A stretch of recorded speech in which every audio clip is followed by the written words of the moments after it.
the Ennead or Ennead of Helioplis. And before I begin, I want to let you know that this is mythology. It's myth, okay?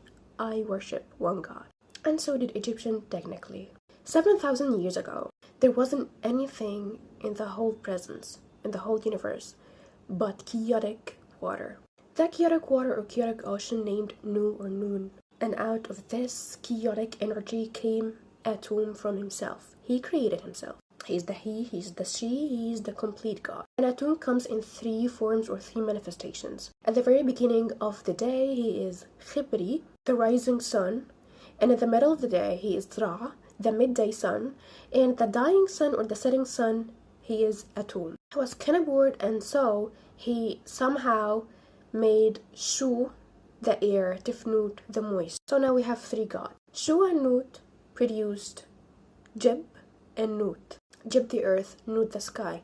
And I want to let you know, Jib and Nut were really into each other, like secondly. Their grandfather, Atum, had nothing but to separate them with Shu, which is the air and their father. But Jib the earth didn't like that because he was madly in love with Nut.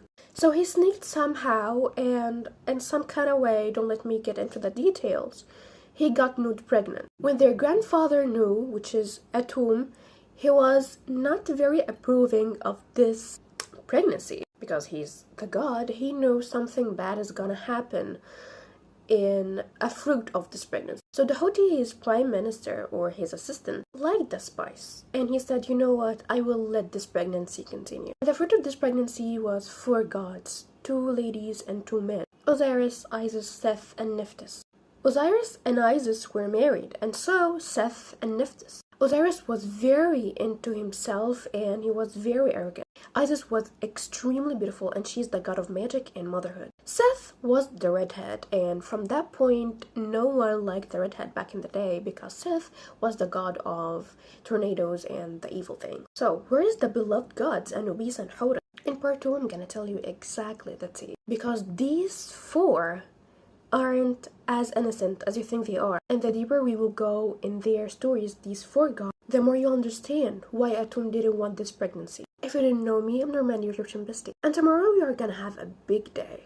Follow me if you want to know more about Egypt, books, and self-improvement and love. Bye!